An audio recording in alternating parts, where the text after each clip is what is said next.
I created these pieces as a response to a lot of different kind of issues that I've heard from young people in my own experiences through the hearing system. But throughout all the pieces and the different topics that I went through, I made quite a stark design choice to make it only in black and white. And that wasn't only just for the blatant reasoning of there's no black and white in these situations, but because I believe that colour can be just as powerful in subtly shifting our emotions of the piece, and I didn't want to depict that and I didn't want to force emotions onto a piece. I wanted the viewer to make that connection with it. So focusing on the words, the feelings, like the stigma monster creeping over our figure, and also just the empowerment. I didn't want it to be like, oh, here's the sad one, here's the blue, here's the red one, it's angry. I think it's just really important to build your own connection with the piece.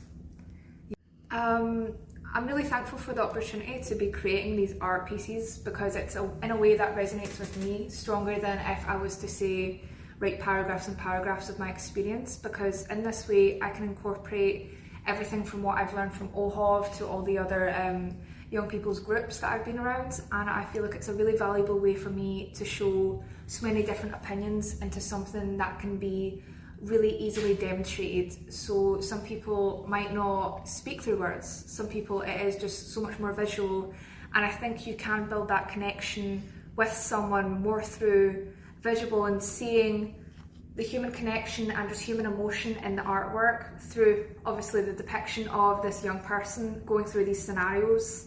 And it's more memorable than if you were, say, reading a report, and I think that's something that's really touched people with these pieces, and I'm really thankful for it. Yeah.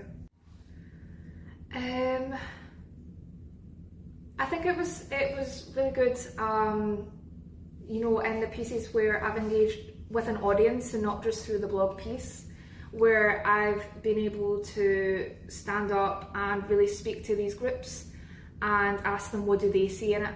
So I don't like to be like, this is why I did this, this is why I did that.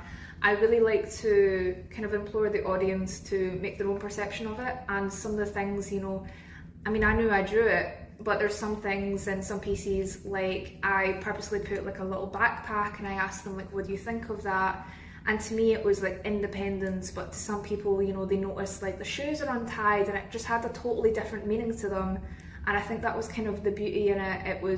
I created it, but even I was like, oh, that's new, that's a new piece to it. But yeah.